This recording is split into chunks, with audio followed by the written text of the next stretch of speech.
İnsanı küfre iten amillerden biri cehalet, bilgisizliktir. İmana götüren şeyin ne olduğunu arz edeceğim. İkincisi, insanın hevası ve havanın hasıl ettiği inhirafı, sapmasıdır. Füze buradan aya doğru gönderilirken, saptırıcı ciddi bir amil onu saptırırsa, aya gideyim derken güneşin etrafında dönmeye başlar, orada bir mahrek çizmeye başlar. Bazen çok kuvvetli amiller, senin isteğin ve arzun hilafına seni saptırır, farkına varamazsın. Heva sende inhiraf hasıl eder, Allah'a kulluk yapacağın yerde nefsine kul olursun. Saptıran amillerden bir tanesi kibir ve inattır. Her birerleri teker teker küfre götürücü kuvvetli amildir. Ve bir diğeri de zulümdür. Haddini bilmeme, hukukullah'a tecavüz etme, insanların hakkını hiçe sayma. Hadis-i şerifte insanlara şükretmeyen, teşekkür etmeyen Allah'a da teşekkür etmez buyurulmaktadır. İnsanların hukukuna karşı hürmeti olmayan, onlara karşı saygılı olmayan, onlardan gördüğü iyilik karşısında medyunu şükran olmayan bir insan, içinde şükür hissi yok demektir onun, o insan Allah'a da şükretmez. Allah Resulü buyuruyor, kim aksine ne derse desin. Evet, insanın hukukuna, Allah'ın hukukuna müşterek riayet etme, bu adalet ve istikamettir. Bunu terk etme zulümdür ve küfrün temelindeki büyük temel taşlardan birisidir. Bir diğeri de korkudur. İnsanların her şeyden ürkmesi ve korkması, bunun altında da Allah'tan korkmama, Allah'a karşı saygılı olmama vardır.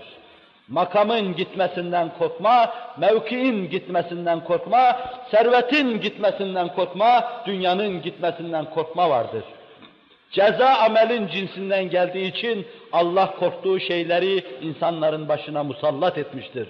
Allah'tan korkmayıp başka şeylerden korkanların elinden Allah her şeyi almış, korktukları şeyleri başlarına ters çevirmiştir.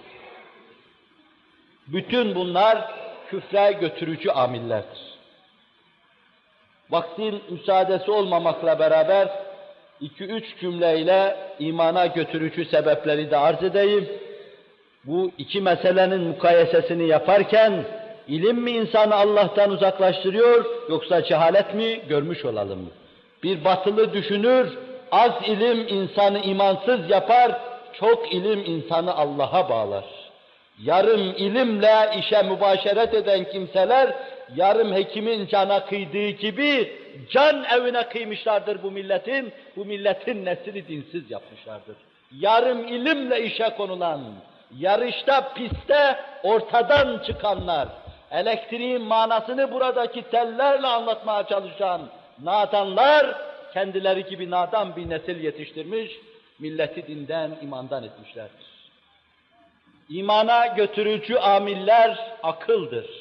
İmana götürücü amiller fikirdir. İmana götürücü amiller ilimdir.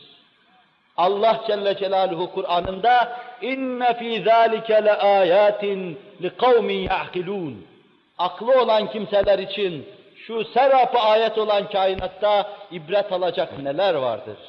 İnsanın simasında, gözünün yapılışında, burnunun yerine yerleştirilmesinde, kulaklarının muntazam şuralara konmasında ve vücudun kıvamında mükemmel şekilde bulunmasında ayetler vardır ama aklı olanlar için. Aklını kullanan istifade edecektir.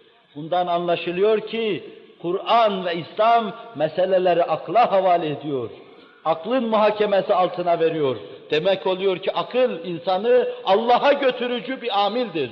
El verir ki insan onun sırtına binsin, gözüyle gördüğü şeyleri akıl hakemliğiyle güzel değerlendirmiş olsun. İnne fî zâlike leâyeten liqavmin yetefekkerûn. Başka ayetiyle bunda da tefekkür eden bir cemaat için ibret vardır. İnsanın, dikkat buyur, aklı yoksa bir insanın muhakeme edemez. Tefekkürü yoksa yapıcıyı bilemez, saniyi bilemez. İlmi de yoksa neticeye ulaşamaz. İlimsiz neticeye ulaşılamaz. İlim olacak ki neticeye ulaşasın. Öyleyse inne fî zâlike leâyeten liqavmin yetefekkerûn. Bunda tefekkür eden cemaat için bir mucize vardır, bir ayet vardır, bir nişan vardır, bir alamet vardır. Ama tefekkür etmiyorsa, binlerce alamet olsa bir tane değil, onlardan dahi ibret almayacaktır. İnne fî zâlike leâyâtin lil'âlimîn. Başka bir ayette, bunda alimler için alametler, mucizeler vardır. İlim sahipleri için mucizeler vardır. Ama hakiki ilmi elde edememişse, يَعْلَمُونَ ظَاهِرًا مِنَ الْحَيَاةِ dünya ise, sadece dünya hayatına ait şeyleri yarım yamalak biliyorsa, dünyayı, ukbayı birer menzil gibi hazırlayan, onun emrine müheyya eden, onun rahatına arz eden Allah'ı bilemeyecek, o mevzuda ciddi hiçbir fikre sahip olamayacaktır. İşte küfre götürücü amiller ve işte imana götüren sebepler.